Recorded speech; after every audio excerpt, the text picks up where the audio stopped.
सो SSI means small scale industries. देखिए इससे पहले हमने क्या किया है, IPR industry policy resolution act 1956। तो उस एक्ट में क्या किया गया, मीन्स इंडस्ट्रीज़ को ग्रो कैसे करना है, उसलिए जो स्टेट ने काफ़ी सारी दो तीन जो मेथड्स हैं उनको, टेक्निक्स उनको यूज़ किया और उससे इंडस्ट्रीज़ को ग्रो किया, उससे इंडस्ट्रीज़ को इन्हेंस किया। ठीक है, अब हम बात करते हैं स्मॉल स्केल इंडस्ट्रीज के बारे में।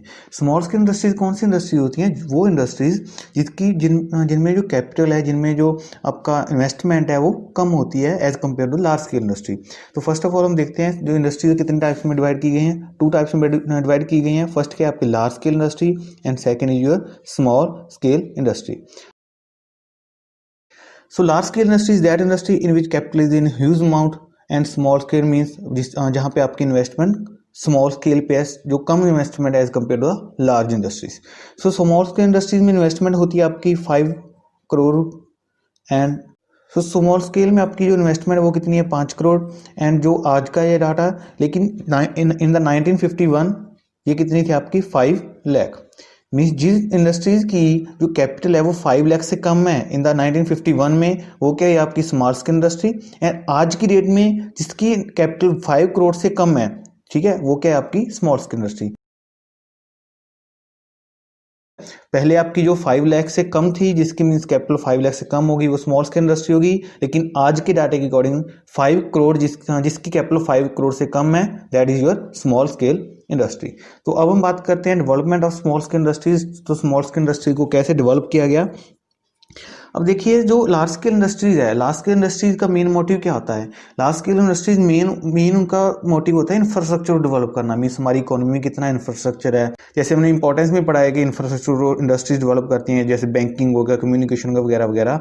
एंड स्मॉल स्केल इंडस्ट्रीज क्या करती है, वहाँ पे इतनी कैपिटल नहीं होती, तो वहाँ से जो सारा काम है वो किसके थ्रू किया जाता है, लेबर इंटेंसिव के थ्रू किया जाता है। तो उसकी वजह से क्या होता है, मेन जो उनका मोटिव होता है स्मॉल स्केल इंडस्ट्रीज का, एम्प्लॉयमेंट जनरेट करना, लोगों को रोजगार देना, that is the main motive of small scale industry. और जो लार्ज स्केल इंडस्ट्री है वो हमारी इकोनॉमी में इंफ्रास्ट्रक्चर को डेवलप करने में हेल्प करती है। जो मेन यहाँ पे डिफरेंस यही है। So there are some characteristic of small scale industry. कुछ करेक्टरिस्टिक्स हैं जो मेन करेक्टरिस्टिक्स हैं स्मॉल स्केल इंडस्ट्री, उसके बारे में बात करते हैं। फर्स्ट क्या है आपका, labour intensive and employment friendly.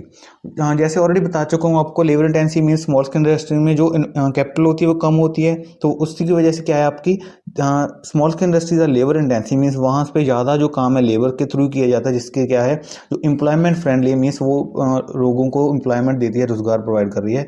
This is the main characteristics of the small scale industry. I hope it's clear. And second point क्या है आपका, लोकेशनल फ्लेक्सिबिलिटी। लोकेशनल फ्लेक्सिबिलिटी में जो स्मॉल स्केल इंडस्ट्री क्या है, वहाँ पे लोकेशनल फ्लेक्सिबिलिटी होती है। मीन्स लार्ज स्केल इंडस्ट्री में जो आपकी कैपिटल है वो ज़्यादा होती है, ठीक है, आपकी इन्वेस्टमेंट ज़्यादा है, तो वहाँ आप ऐसे थोड़ी ना कि आपने आज उसको फिक्स कर दिया लार्ज स्केल इंडस्ट्री को और कल को वहाँ से उठा के कहीं और फिक्स कर दोगे, ठीक है। लार्ज स्केल इंडस्ट्री एक बार यहाँ पे लग गई, वहाँ पे लग गई। लेकिन स्मॉल स्केल इंडस्ट्री क्या है, वहाँ पे लोकेशनल फ्लेक्सिबिलिटी है। मीन्स आप उसको कहीं पे भी लगा सकते हो, कभी भी लगा सकते हो, क्योंकि वहाँ पे इन्वेस्टमेंट कम है और आपका ज़्यादा वहाँ पे खर्चा भी नहीं आ रहा। तो सेकंड जो मेन करेक्टरिस्टिक है, जो मेन फीचर है स्मॉल स्केल इंडस्ट्री का, वो क्या है, लोकेशन और फ्लेक्सिबिलिटी। मीन्स हम उसकी लोकेशन को कभी फ्लेक्सिबल कर सकते हैं या कहाँ कभी उसको चेंज कर सकते हैं। उससे क्या होता है आपका, जैसे लार्ज स्केल इंडस्ट्री में क्या करते हैं, जो रॉ मटेरियल है वहाँ वहीं उसके नज़दीक ही लार्ज स्केल इंडस्ट्री को सेटअप करते हैं, ताकि जो रॉ मटेरियल का जो खर्चा है वो ज़्यादा ना पड़े, रॉ मटेरियल के ट्रांसपोर्टेशन का खर्चा वहाँ पे ज़्यादा ना पड़े। इसलिए स्मॉल स्केल इंडस्ट्री का this is the benefit of the small scale industry. And third point क्या है, स्मॉल इन्वेस्टमेंट। ये तो ऑब्वियस है, अगर स्मॉल स्केल इंडस्ट्री है तो वहाँ पे इन्वेस्टमेंट ऑब्वियस है स्मॉल है as compare to the large scale industry. जहाँ पे 3 करेक्टर्स हैं, फर्स्ट क्या है, लेबर इंटेंसिव, मीन्स वहाँ पे वो हमें एम्प्लॉयमेंट प्रोवाइड कर रही है। सेकंड लोकेशन फ्लेक्सिबिलिटी, मीन्स वहाँ पे लोकेशन की कोई प्रॉब्लम नहीं आती है। And third is small investment, and there is also small investment in the small scale industries. So this is all about the industrial chapter. Let's revise the whole chapter. First हमने क्या किया था, importance of industries, industries क्यों जरूरी होती हैं। And second क्या था, participation of state, mean state का जो गवर्नमेंट की है पार्टिसिपेशन क्यों जरूरी पड़ी इंडस्ट्रीज में आने के, क्यों जो स्टेट है जो गवर्नमेंट है इंडस्ट्रीज को सेटअप करने में आगे आई है, उन्होंने इनिशिएटिव को लिया। सेकंड क्या है, IPR 1956 जो इंडस्ट्रियल पॉलिसी रेजोल्यूशन एक्ट 1956 है, उसने क्या किया, कैसे कैसे जो लाइसेंस वगैरह उन्होंने इंक्रीज किए, टैक्स पॉलिसी में कंसेशन वगैरह दे के इंडस्ट्रीज को इन्हेंस किया, इनकरेज किया। एंड लास्ट में अभी हम पढ़ चुके हैं स्मॉल स्केल इंडस्ट्री के बारे में कि स्मॉल स्केल इंडस्ट्रीज कौन सी होती हैं, जिनकी कैपिटल कम होती है एंड जो लेबर इंटेंसिव वगैरह वगैरह आपका हो गया। This is all about the chapter of the industrial growth. ठीक है, मेन यहाँ पे आईपीआर है। And now we discuss the features of strategy of industrial growth during 1950 and 1990। अब देखिए जो हम पूरा चैप्टर में पढ़ चुके हैं वो ग्रोथ हुई है इंडस्ट्रीज की फ्रॉम 1950 टू 1990, मीन्स 1990 तक हम इस चैप्टर में पूरी बात की है। इसके बाद जो ग्रोथ हुई है अब तक वो हम नेक्स्ट चैप्टर में करेंगे, उसके बारे में आगे बात की जाएगी। देखिए फीचर्स क्या हैं, इंडस्ट्रियल ग्रोथ के क्या फीचर्स हैं, क्या जो इंडस्ट्रियल ग्रोथ के क्या फीचर्स के बारे में पढ़ते हैं। फर्स्ट क्या, public sector. So first of all यार public sector is that sector which is controlled by the central authority और बाय द गवर्नमेंट। ठीक है, जो गवर्नमेंट उसको चला रही है वो दैट इज पब्लिक सेक्टर। तो मेन पब्लिक सेक्टर का यहाँ पे इंडस्ट्रियल ग्रोथ में मेन रोल है, उसने प्ले किया। सेकंड क्या है, प्राइवेट सेक्टर ने भी बहुत बड़ा रोल प्ले किया इंडस्ट्री को ग्रो करने के लिए। मीन्स वहाँ पे उन्होंने रूरल एरिया में अपने सेटअप को, अपनी इंडस्ट्री को सेटअप किया ताकि रूरल एरिया में इकोनॉमिक डेवलपमेंट किया जा सके।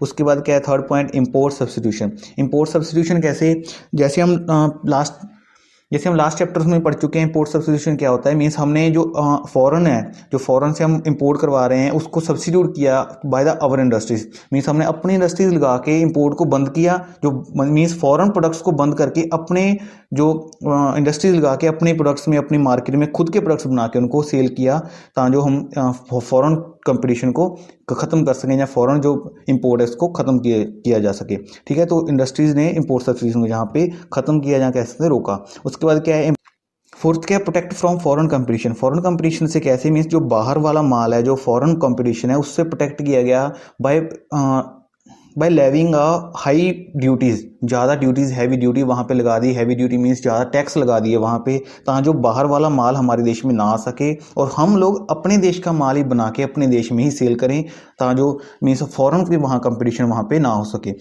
एंड सेकंड पॉइंट क्या है, फिक्सेशन ऑफ कोटाज। और वहाँ पे कोटाज फिक्स कर दिए गए, मीन्स इतना कोटा है इस पर्टिकुलर प्रोडक्ट के लिए, तो जो फॉरेन कंपटीशन को वहाँ पे प्रोटेक्ट किया जा सके हमारी इंडस्ट्रीज़ को। ठीक है, हमारी इंडस्ट्रीज फॉरेन कंपटीशन में वहाँ पे ना आ सके।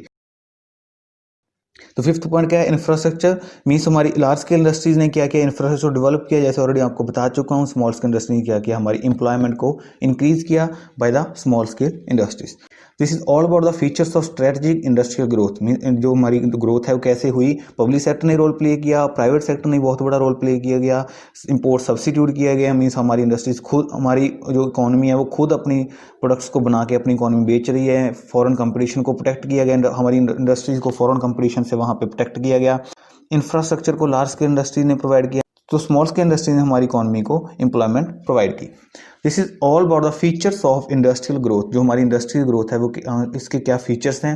Now we discuss about the what are the bad और good impacts of the industrial growth. जो पूरी इंडस्ट्री ग्रोथ हुई उसके क्या गुड इम्पैक्ट थे, क्या बैड इम्पैक्ट थे, उसके बारे में डिटेल में बात करते हैं। तो first is there good effect. Good effect means जो हमारी इकोनॉमी है उसको क्या वहाँ पे बेनिफिट्स हुए हैं, जो इंडस्ट्रीज़ की ग्रोथ हुई वहाँ पे, मीन्स इकोनॉमी को क्या क्या उसके जो इफेक्ट्स हैं वो गुड हुए। फर्स्ट क्या है, economic growth got a big push. जो हमारी इकोनॉमिक ग्रोथ थी वो एक बिग पुश मीन्स वहाँ पे उसको एक अच्छी ग्रोथ मिली, एक अच्छा वहाँ पे इंक्रीज हुआ। जैसे हम कह सकते हैं there is 6% increase per annum. Means हर एनम में, जैसे 1950 से लेके कितना 1990 तक जो हमारी ग्रोथ है 6% हर पर ईयर वहाँ पे इंक्रीज हो रही है। अब देखिए अगर कितनी भी ग्रोथ हुई वहाँ पे 6% पर एनम हमारा ग्रोथ हो रहा है। So that is very big achievement for us. And तो second point is market diversification. Market diversification means हमारी इंडस्ट्री को बहुत सारी वैरायटीज़ में प्रोडक्ट्स को प्रोवाइड किया, एंड जो कि विदाउट इंडस्ट्रीज पॉसिबल नहीं था। And third infrastructure growth. Infrastructure जो ग्रोथ कैसे, by the large scale industries ने हमारी इंफ्रास्ट्रक्चर ग्रोथ प्रोवाइड की, and the employment by the small scale industries. This is all about the good effects of the industrial growth. तो industry growth के क्या impact थे, वहाँ पे ग्रोथ मिली हमें वाइड वैराइटीज मिली, हमारे इंफ्रास्ट्रक्चर इंक्रीज हुआ, हमें एम्प्लॉयमेंट वहाँ पे मिली। And now we discover the bad effects of the industrial growth. क्या बैड इफेक्ट्स थे इंडस्ट्री ग्रोथ के। फर्स्ट पॉइंट क्या है, मोनोपलीज मीन्स वहाँ पे जो पूरा कंट्रोल था वो किसके हाथ में था, सेंट्रल गवर्नमेंट के हाथ में। मीन्स वहाँ पे जो पूरा कंट्रोल था वो गवर्नमेंट के हाथ में था। पूरा गवर्नमेंट वहाँ पे इंडस्ट्रीज को कंट्रोल कर रही है, इंडस्ट्री को चला रही है। उससे क्या हो रहा है, आपकी वहाँ पे करप्शन आ गई, ह्यूज लॉसेस हो रहे हैं। ठीक है, इनएफिशिएंट यूज ऑफ सोर्सेस, तो जो रिसोर्सेज हैं उनका इनएफिशिएंट यूज हो रहा है। उससे क्या हो रहा है, आपका मीन्स पूरी इंडस्ट्रीज नीचे को जा रही हैं। आपकी ग्रोथ तो हो रही है लेकिन वहाँ तो वहाँ पे कह रहे जितनी ग्रोथ होनी चाहिए उतनी ग्रोथ वहाँ पे हो नहीं रही। तो सेकंड पॉइंट क्या है, प्रोडक्ट क्वालिटी। मीन्स हमारी जो प्रोडक्ट की क्वालिटी वो इतनी अच्छी नहीं थी कि हम अपने प्रोडक्ट को जो फॉरेन कंपटीटर्स हैं उनसे कंपेयर कर सकें, क्योंकि और एक और बात, वहाँ पे क्या थी, मोनोपोली थी। अब मोनोपोली है तो वहाँ पे मीन्स क्या है, मीन्स हम कंपटीशन में तो आ ही नहीं रहे। अगर हमारे पास कंपटीशन ही है तो प्रोडक्ट की क्वालिटी ऑब्वियस है वहाँ पे कम होगी, ठीक है। तो प्रोडक्ट की क्वालिटी भी बहुत कम थी, जैसा प्रोडक्ट मिल गया वैसे ही हमने चला लिया था। थर्ड के पॉइंट क्या है, saving foreign exchange. Saving foreign exchange क्या मीन्स हमने जो फॉरेन एक्सचेंज है उसको सेव करना स्टार्ट कर दिया। मीन्स हम अब क्या कर रहे हैं, हम बाहर से प्रोडक्ट्स को नहीं मंगवा रहे। अब बाहर से प्रोडक्ट नहीं मंगवा रहे, उससे क्या रहे, हमारा जो पैसा है बाहर नहीं जा रहा, इसका हमें बेनिफिट हो रहा है। लेकिन हमने इसका यूज अच्छे से नहीं किया। हमने क्या किया, हमारे प्रोडक्ट्स को सिर्फ हम अपनी इकोनॉमी में यूज कर रहे हैं। हमने वहां पे इंपोर्ट्स को तो बंद कर दिया, उसी के साथ हमने एक्सपोर्ट को भी क्लोज कर दिया। मीन्स हमने अपने प्रोडक्ट्स को बाहर नहीं सेल कर रहे। अब उससे क्या हो रहा है, हमारा जो सेविंग है, जो हमारी फॉरेन एक्सचेंज है, वहां पे जो एक लिमिट लगी, मीन्स अब इतना हमारे पास जो सेविंग है उतना ही है, वो ना तो इंक्रीज हो रहा है ना कम हो रहा है। उससे क्या हो रहा है, हमारे फॉरेन एक्सचेंज में जो डेवलपमेंट नहीं हो रही है, फॉरेन एक्सचेंज में वहां पे कोई चेंज नहीं आ रहा। तो उससे क्या हो रहा है, हमारी इकोनॉमी नीचे को जा रही है, तो हमारी इकोनॉमी वहां पे डाउन हो रही है। तो इसी वजह से वहाँ पे क्या हो रहा है, जो हमारा वर्ल्ड बैंक के पास लोन्स वगैरह हैं तो उनकी हमारे पास पेमेंट करने के लिए फॉरेन एक्सचेंज नहीं है। That's why our import substitution also impacts adversely on the economy. So this is all about the industrial growth. Industrial growth क्यों हुई, ठीक है, उसके बारे में हमने गुड इम्पैक्ट पढ़े। मीन्स गुड इंडस्ट्रियल ग्रोथ के क्या क्या इम्पैक्ट्स थे, क्या हमारी इकोनॉमी को इंडस्ट्रियल ग्रोथ से मिला। एंड सेकंड क्या बैड इफेक्ट्स, क्या उनके बैड इफेक्ट्स है। फर्स्ट क्या है, मोनोपोलीज हमें इकोनॉमी में आ चुकी, क्वालिटी उतनी अच्छी नहीं थी। फॉरेन एक्सचेंज में भी हमारा इतना अच्छा वहाँ पे जो ग्रोथ नहीं हुई। तो उससे क्या हो रहा है, जो हमने अब तक पढ़ा वो क्या था 1990s तक। इसके बाद 6th चैप्टर में आपका आएगा new economic policy. New economic policy में हम इसके बाद पढ़ेंगे, मीन्स 1990 के बाद क्या इंडस्ट्रीज में ग्रोथ है, क्या वहाँ पे चेंज आया, उसके बारे में डिटेल में बात करेंगे। So through this video your chapter is completed. I hope all things are clear to you. If any problem please tell me. Thanks and have a nice day.